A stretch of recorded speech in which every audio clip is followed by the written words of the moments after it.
friends, வணக்கம் and welcome to Karthikhachannel. நம்மளோட சேனல்ல நிறைய ப்ராடக்ட்டோட ரிவ்யூஸ் நீங்க எல்லாரும் பார்த்திருப்பீங்க. அந்த வகையில நம்ம வீட்டு கிச்சனுக்காக ரொம்பவே யூஸ்ஃபுல்லான வண்டர்ஃபுல்லான ஒரு ப்ராடக்ட் நான் வாங்கியிருக்கேன்.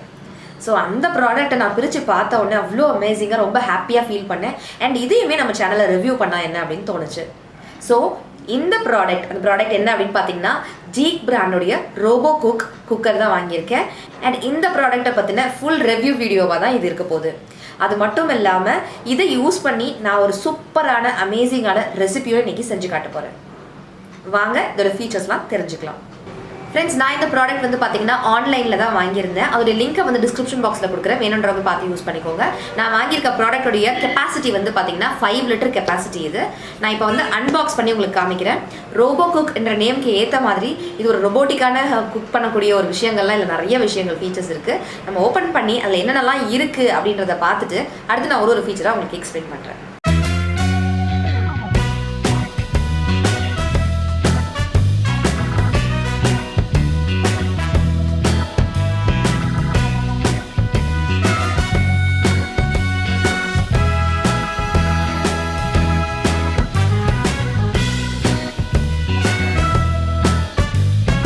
ஃப்ரெண்ட்ஸ், அன்பாக்ஸ் பண்ணிட்டேன். நான் இந்த மாதிரி தான் இருக்குது. இதோடைய லுக் அண்ட் ஃபீல் வந்து பார்த்தீங்கன்னா இது கூட வந்து பார்த்தீங்கன்னா இந்த மாதிரி உங்களுக்கு ஒரு ரெசிபி புக் ஒன்று கொடுத்துருக்குறாங்க. அண்ட் யூசர் மேனுவல் கைடு ஒன்று கொடுத்துருக்குறாங்க இந்த மாதிரி. ஸோ இந்த ப்ராடக்ட் வந்து பார்த்தீங்கன்னா எலக்ட்ரிக்கில் ஒர்க் பண்ணக்கூடிய RoboCook ரைஸ் குக்கர். இது ரைஸ் குக்கர்னு சொன்னோன்னே ரைஸ் மட்டும் தான் ப்ரிப்பேர் பண்ண முடியுமா அப்படின்னு கேட்காதீங்க. நிறைய விஷயங்கள் இருக்குது. நான் ஒன்றுன்னா சொல்ல உங்களுக்கு இவ்வளோ ஃபீச்சர்ஸ் இருக்குது அப்படின்னு நீங்களே வந்து ஆச்சரியப்படுவீங்க. நான் ஓப்பன் பண்ணி இது கூட வந்து சில விஷயங்கள் கொடுத்துருக்காங்க. அது என்ன நம்ம பார்க்கலாம். லிட் இந்த மாதிரி இருக்குது. குக்கரில் உங்களுக்கு எப்படி லாக்கிங் இருக்கும் அந்த மாதிரி டைப் கொடுத்துருக்குறாங்க. உங்களுக்கு இந்த மாதிரி விசிலும் கொடுத்துருக்காங்க, ப்ரெஷர் குக்கரில் இருக்க மாதிரியே. அண்ட் இதுக்குள்ள வந்து பார்த்தீங்கன்னா வயர் கொடுத்துருக்குறாங்க.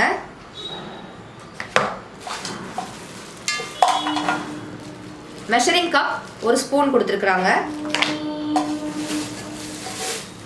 அண்ட் குக் பண்ணுறதுக்கு இந்த மாதிரி உங்களுக்கு ஒரு பவுல் கொடுத்துருக்குறாங்க.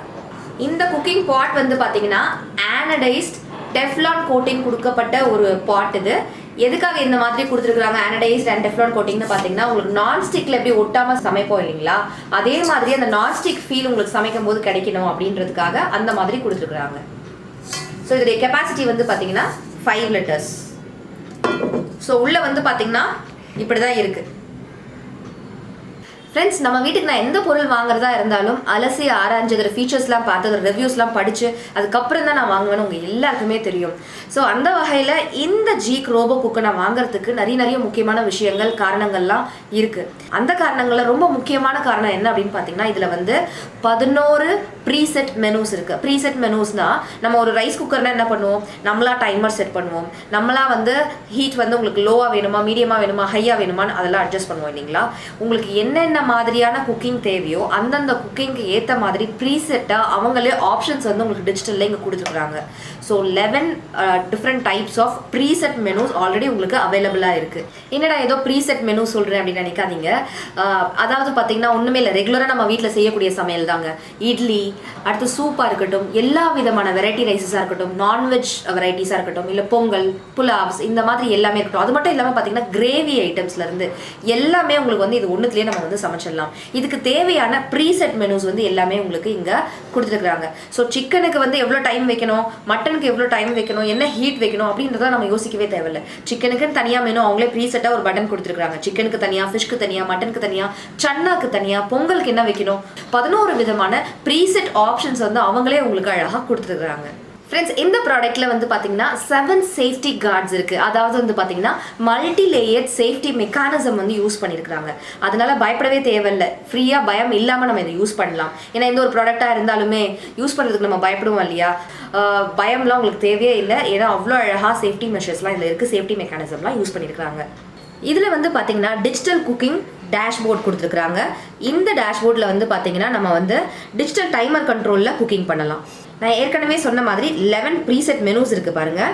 ரைஸ்க்கு தனியாக அவங்களே கொடுத்துருக்குறாங்க பாருங்கள். அடுத்தது தால் சன்னா, சாம்பார் கிரேவி, பொங்கல் கிச்சடி, இட்லி வதக்குவோம் இல்லைங்களா. இப்போ நம்ம வந்து குக்கரில் பிரியாணி செய்ய போகிறோம்னா ஃபஸ்ட்டு எல்லாத்தையும் வதக்கிட்டு அப்புறம் தான் அரிசி ஆட் பண்ணி நம்ம குக்கரை க்ளோஸ் பண்ணுவோம். சேம் அதே மாதிரியே நம்ம வதக்குறதெல்லாம் கூட இதுலேயே செய்யலாம். சாட்டை பண்ண வேண்டிய எல்லா விஷயங்களுமே இதில் நம்ம செய்யலாம்.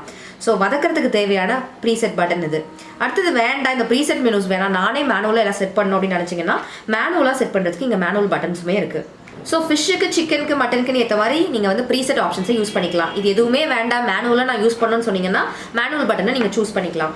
ஆன் ஆஃப் பட்டன் கொடுத்துருக்காங்க. அடுத்தது வந்து பார்த்தீங்கன்னா உங்களுக்கு கேன்சல் அண்ட் கீப் வார்ம், அதாவது நம்ம இதை ஹாட் பாக்ஸ் மாதிரியே யூஸ் பண்ணிக்கலாம். சமைச்சு முடிச்சுட்டு ஒரு அரை மணி நேரம் கழிச்சு சாப்பிட போகிறோம் அப்படின்னா கீப் வார்ம் அப்படின்ற பட்டன் அழுத்திட்டோம்னாக்கா நமக்கு வந்து அந்த சூடை வந்து அப்படியே மெயின்டைன் பண்ணி உள்ளே வந்து வார்மாக வச்சுட்ருக்கோம். ஸோ தட் நம்ம சுட சுட சாப்பிடலாம். அண்ட் இந்த ப்ராடக்ட்டில் வந்து பார்த்தீங்கன்னா பிஐசி டெக்னாலஜி யூஸ் பண்ணியிருக்காங்க. பிஐசி டெக்னாலஜினா என்னன்னு பார்த்தீங்கன்னா ப்ரோக்ராமபிள் இன்டெலிஜென்ட் குக்கிங், அதுதான் பிஐசின்னு சொல்கிறோம். பிஐசி டெக்னாலஜினா ஒன்றுமே இல்லைங்க. ஹீட்டு, டைமிங் அண்ட் ப்ரெஷர் இது மூணுத்தையும் ஆட்டோமேட்டிக்காக அதுவே மேனேஜ் பண்ணிக்கும். அதுதான் பிஐசி டெக்னாலஜின்னு சொல்கிறோம். ஸோ இந்த எல்லா ப்ரீசெட் மெனூஸும் வந்து பார்த்தீங்கன்னா அட்வான்ஸ்ட் மைக்ரோ சிப்ஸால் கண்ட்ரோல் பண்ணப்படுது அப்படின்றதுனால நம்ம பயப்படாமல் இந்த ப்ராடக்ட்ஸை யூஸ் பண்ணலாம். ஸோ டேஷ்போர்டில் கொடுத்துருக்கக்கூடிய குவிக், மீடியம், ஸ்லோ இந்த ஆப்ஷன்ஸை நீங்கள் யூஸ் பண்ணி டக்குன்னு சமைக்கணும், அவசரமாக வெளில போகிறீங்க, டக்குன்னு சமைக்கணும் அப்படின்னு நினச்சிங்கன்னா அந்த குவிக் ஆப்ஷனை யூஸ் பண்ணி நீங்கள் டக்குன்னு சமைச்சிடலாம். வெஜிடபிள்ஸ்லாம் ரெடியாக வச்சிருக்கீங்க அப்படின்னா டக்குன்னு நீங்கள் 5 மினிட்ஸில் சமைச்சு முடிச்சிடலாம். ஸோ வெஜிடபிள்ஸ் மட்டும் இல்லைங்க, நீங்கள் ஒரு கிரேவி செய்யலாம், non veg gravy, veg gravy, soups எது வேணாலும். உடம்பு சரியில்லையா டக்குன்னு ஒரு சூப் செய்யணுமா, சூப் செஞ்சு வச்சுட்டு நம்ம ஆஃபீஸ் கோயஸ் வெளில போகிறோம் அப்படின்னா கூட செஞ்சு வச்சுட்டு வார்ம் மோடில் வச்சுட்டு போயிட்டீங்கன்னா அது சூடாகவே இருக்கும், எடுத்து நம்ம சுட சாப்பிடலாம் எவ்வளோ நேரம் கழிச்சு வேணாலும். ஸோ இந்த மாதிரியான நிறைய ஆப்ஷன்ஸ் இருக்கனால இது கண்டிப்பாக நான் வந்து இன்டெலிஜென்ட்டான ஒரு ரோபோ குக்வேர்னு தான் நான் சொல்லுவேன். ஸோ இந்த ஜீக் ரோபோ குக் நான் வாங்கினதுல ரொம்பவே ஹாப்பியாக ஃபீல் பண்ணுறேன். ஸோ இதில் என்ன மாதிரி சமைக்கணும், என்னென்ன ஆப்ஷன்ஸ்லாம் யூஸ் பண்ணி நான் எப்படிலாம் சமைக்க போகிறேன் அப்படின்றத நான் காமிக்க போகிறேன். இன்றைக்கி நம்ம சமைச்சு பார்க்க போகிற ரெசிபி என்ன அப்படின்னு பார்த்தீங்கன்னா சிக்கன் பிரியாணி. பிகாஸ் மீட் நல்லா வெந்திருக்கா, ரைஸும் நமக்கு குக்கரில் செய்கிற மாதிரியே உதிரியாக ஒன்னோட ஒன்று ஒட்டாமல் கரெக்டான பதத்தில் வெந்து வருதான்னு பார்ப்போம். நம்ம சேனலில் ஏற்கனவே சிக்கன் பிரியாணிஸ் பார்த்துருக்கோம். ஸோ அதே மாதிரியே இந்த குக்கரில் சமைக்கும் போதும் அதே டெக்ஸ்டரில் சூப்பராக வருதா இல்லையா அப்படின்றத நான் உங்களுக்கு இந்த வீடியோவில் செஞ்சு காமிக்க போகிறேன். வாங்க டக்குன்னு சிக்கன் பிரியாணி செஞ்சு பார்க்கலாம். ஸோ இதுக்கு வந்து பவர் கார்டு கொடுத்துருக்குறாங்க. அதில் வந்து இந்த இடத்துல கொடுத்துருக்குறாங்க பாருங்கள், இந்த இடத்துல நம்ம வந்து பவர் கார்டு கொடுத்து பவர் சப்ளை கொடுத்துக்க போகிறோம். ஃப்ரெண்ட்ஸ் இந்த பவுலை வந்து பார்த்தீங்கன்னா நல்லா வாஷ் பண்ணிவிட்டு நல்லா ஒரு ட்ரை கிளாத்தில் ஃபுல்லாக தொடச்சிட்டு உள்ளே வெளில எல்லாம் தொடச்சி வச்சுட்டேன். அடுத்து ப்ளக் பாயிண்ட்டை வந்து போட்டு ஆன் பண்ணி வச்சுருக்கேன். ஃப்ரெண்ட்ஸ் இந்த ஆன் ஆஃப் பட்டனில் வந்து பார்த்திங்கன்னா பிளிங்க் ஆகுது பாருங்களேன் லைட்டு. இப்போ நம்ம ஆன் பண்ணிக்க போகிறோம். ஆன் பண்ணிவிட்டு சாட்டேன்னு ஒரு பட்டன் இருக்குது பார்த்தீங்களா, அதை ப்ரெஸ் பண்ணிக்க போகிறோம். ஏன்னா நம்ம ஃபஸ்ட்டு வதக்க வேண்டிய விஷயங்கள்லாம் வதக்கினதுக்கப்புறம் தான் பிரியாணி செய்வோம் இல்லைங்களா. சாட்டே பட்டன் அழுத்தினோன்னா ஒரு 30 செகண்ட்ஸ் அதுவே டைம் காட்டும். 30 செகண்ட்ஸில் வந்து லைட்டாக அந்த உள்ளே இருக்கக்கூடிய பவுல் வந்து ஹீட் ஆகிடும். ஸோ இதில் 3 டேபிள் ஸ்பூன் அளவு எண்ணெயும் 3 டேபிள் ஸ்பூன் அளவுக்கு நெய்யும் நம்ம விட்டுக்கலாம். தாளிப்புக்கு 2 பட்டை, 3 ஏலக்காய், 4 லவங்கம், 1 ஸ்டார் ஆனிஸ், 1 பிரிஞ்சி இலை சேர்த்து தாளிச்சுக்க போகிறேன். 1 பச்சை மிளகாவை 2ஆக கிள்ளி சேர்த்துக்கலாம். 2 பெரிய வெங்காயமை மெலீஸாக ஸ்லைஸ் பண்ணி வச்சுருக்கோம், அதை சேர்த்துக்கலாம். சேர்த்து நல்லா சுருளை வதக்கிடுவோம். எப்போவும் சொல்கிற மாதிரி தான், பிரியாணிக்கு எல்லா இன்க்ரீடியன்ஸும் பொறுமையாக டைம் கொடுத்து நல்லா சுருளை வதக்கணும் அப்படின்னாக்கா நல்லா ருசியாக இருக்கும். ஸோ வெங்காயம் வதங்கிறதுக்கு நம்ம உப்பு சேர்த்து நல்லா வதக்கிடலாம். வெங்காயம் நல்லா வதங்கிடுச்சு. இந்த நேரத்தில் 1 டேபிள் ஸ்பூன் அளவுக்கு இஞ்சி பூண்டு விழுது சேர்த்து நல்லா வதக்கிடுவோம். நல்லா பச்சை வாசனை போகிற அளவுக்கு வதங்கி வந்திருக்கு. இந்த நேரத்தில் நம்ம ஒரு மீடியம் சைஸ் பழுத்த தக்காளியாக சேர்த்துக்க போகிறோம். தக்காளியும் நல்லா சுருண்டு வதங்கி வந்துருச்சு. நல்லா 1 கைப்பிடி அளவுக்கு புதினா இலைகளும் கொத்தமல்லி இலைகளும் நம்ம வந்து சேர்த்துக்க போகிறோம். சேர்த்து நல்லா வதக்கிடலாம். 1.5 டீஸ்பூன் அளவுக்கு Kashmiri red chilli powder, 3 teaspoon அளவுக்கு தனியா பவுடர், 1.5 டீஸ்பூன் அளவுக்கு பிரியாணி மசாலா இதெல்லாம் நான் உள்ளே சேர்த்துக்கிறேன். நல்லா எண்ணெயிலேயே இந்த மசாலாலாம் சுருண்டு வதங்கி வரணும். பச்சை வாசனை போகிற அளவுக்கு தீயாமல் கைவிடாமல் நல்லா கிளறி விட்டுருங்க. இந்த மாதிரி எண்ணெய் பிரிஞ்சு வந்திருக்க நேரத்தில் கெட்டியான புளிக்காத தயிரை நம்ம சேர்த்துக்க போகிறோம். சேர்த்து நல்லா இந்த மாதிரி எண்ணெய் பிரிஞ்சு வர வரைக்கும் வதக்கிட்டு க்ளீன் பண்ணி வச்சுருக்கக்கூடிய 1/2 கிலோ சிக்கனை நான் சேர்த்துக்க போகிறேன். கொஞ்சம் எனக்கு கோல்டாக இருக்குது, வாய்ஸ் கொஞ்சம் வேறு மாதிரி இருக்குது, அட்ஜஸ்ட் பண்ணிக்கோங்க, சாரி சொல்லிக்கிறேன். நான் சிக்கனோட கலர் வந்து நல்லா வெள்ளையாக மாறும் பாருங்கள், அது வரைக்கும் நம்ம வந்து நல்லா ஒரு வதக்கிட போகிறோம். ஸோ வதக்கிட்டு ஏற்கனவே நம்ம உப்பு வேறு சேர்த்துருக்கோம், பார்த்து ஜாக்கிரதையாக ரெசிபிக்கு தேவையான அளவு உப்பை நம்ம சேர்த்துக்க போகிறோம். யூஸ்வலாக குக்கருக்கு வந்து 1 கப்புக்கு 1.5 கப் தண்ணி எடுப்போம் இல்லைங்களா. இன்றைக்கி நான் ட்ரையல் பார்க்குறதுனால 1 கப்புக்கு 1.25 கப் அளவுக்கு தண்ணி நான் எடுத்திருக்கேன். எப்படி வருதுன்னு நம்ம செக் பண்ணி பார்க்கலாம். தண்ணி சேர்த்ததும் நல்லா இந்த மாதிரி தலபுலன்னு கொதிக்கும் போது நல்லா அலசிட்டு 1/2 மணி நேரம் தண்ணியை வடிகட்டிட்டு ஊற வச்சுருக்கக்கூடிய பாஸ்மதி அரிசி அதில் சேர்த்துக்க போகிறோம். சேர்த்துட்டு நல்லா 2-3 வதக்கிட்டு உடனே கொஞ்சோண்டு புதினா இலைகள் சேர்த்துக்கலாம், கொத்தமல்லி இலைகள் சேர்த்துக்கலாம். குட்டி லெமனாக ஒரு லெமன் பிழிஞ்சு விட்டுக்கோங்க. நெய் ஒரு டீஸ்பூன் அளவுக்கு சேர்த்துட்டு டக்குன்னு க்ளோஸ் பண்ணி வச்சிட போகிறோம். அரிசி ஆட் பண்ண ரொம்ப டைம் எடுக்கக்கூடாது. டக்குன்னு எல்லாமே சேர்த்துடணும், இல்லைனா தண்ணி உங்களுக்கு வற்றி போயிடும். ஸோ இப்போ சாட்டே பண்ணி முடிச்சிட்டோம் இல்லைங்களா. கேன்சல்னு பட்டன் இருக்குது இல்லைங்களா, கீப் வார்ம்/கேன்சல், அந்த பட்டனை நான் அழுத்திக்கிறேன். புலாவ்/பிரியாணி இருக்குது பார்த்தீங்களா, அதுதான் செலக்ட் பண்ண போகிறோம். நான் 1க்கு 1.25 அளவுக்கு தண்ணி விட்டுருக்கனால மீடியமில் குக் பண்ணுறேன். 1க்கு 1.5 தண்ணி நீங்கள் வைக்கிறதா இருந்தாக்கா குவிக்கில் வச்சுக்கோங்க டைமரை. ஸோ லிட்டை வந்து க்ளோஸ் பண்ண போகிறோம். நம்ம க்ளோஸ் பண்ணுறதுக்கு முன்னாடி இந்த விசில் இருக்குது பார்த்தீங்களா, இதை வந்து ரிலீஸ் பண்ணுறதுக்கு, நம்ம சமைச்சு முடிச்ச உடனே ப்ரெஷரை ரிலீஸ் பண்ணுறதுக்கு பட்டன் கொடுத்துருப்பாங்க. அந்த பட்டன் எப்போவுமே ஆஃபில் இருக்கா அப்படின்னு செக் பண்ணிவிட்டு க்ளோஸ் பண்ணுங்கள். க்ளோஸ் பண்ணி முடித்த உடனே நமக்கு வந்து குக்கிங் டைமர் வந்து ஸ்டார்ட் ஆகிடும். கொஞ்சம் கொஞ்சமாக உங்களுக்கு வந்து 5 4 3 2 1 வந்து பீப் சவுண்ட் வந்து முடிஞ்சிடும். பீப் சவுண்ட் கேட்டவொடனே ஆட்டோமேட்டிக்காக உங்களுக்கு கீப் வார்ம் அப்படின்ற மோடுக்கு போயிடும். நீங்கள் உடனே சாப்பிட போகிறீங்க அப்படின்னாக்கா கீப் வார்மை வந்து கேன்சல் பண்ணி விட்டுருங்க. கொஞ்ச நேரம் கழிச்சு தான் சாப்பிட போகிறீங்க அப்படின்னாக்கா கீப் வார்ம்லேயே விட்டுருங்க. ப்ரெஷரை ரிலீஸ் பண்ணி விட போகிறேன். நான் சொன்ன பட்டன் இருக்குது பார்த்தீங்களா, அதை வந்து நம்ம ஆன் பண்ணி விட்டாக்கா அழகாக உங்களுக்கு ப்ரெஷர் ரிலீஸ் ஆகுது. ரிலீஸ் ஆகி முடிச்சதுக்கப்புறம் நம்ம வந்து இப்போது ஓப்பன் பண்ணி பார்க்க போகிறோம்.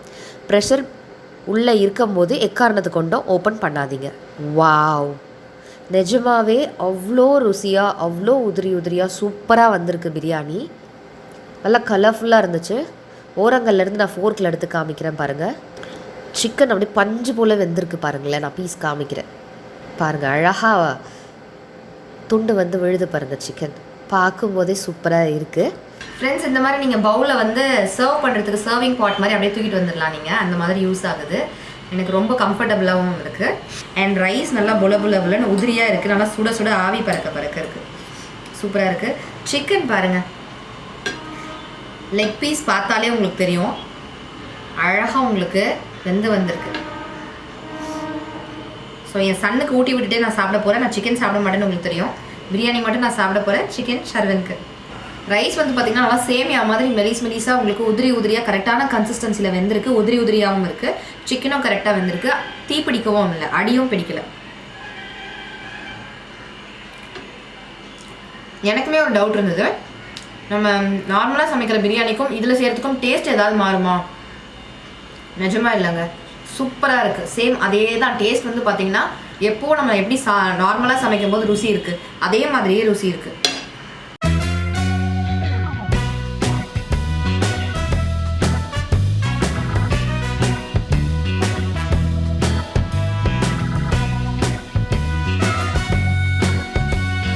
இந்த வீடியோ பிடிச்சிருந்துச்சுன்னா மறக்காம லைக், ஷேர், கமெண்ட் பண்ண மறக்காதீங்க. அண்ட் நம்மளோட சேனலை சப்ஸ்கிரைப் பண்ணி வச்சுக்கோங்க. பக்கத்தில் இருக்க பெல் ஐக்கனையும் கிளிக் பண்ணி வச்சுக்கோங்க. இதே மாதிரி வேற ஒரு வீடியோட நான் உங்களை சந்திக்கிறேன். Thank you so much friends. Take care. Tata. By.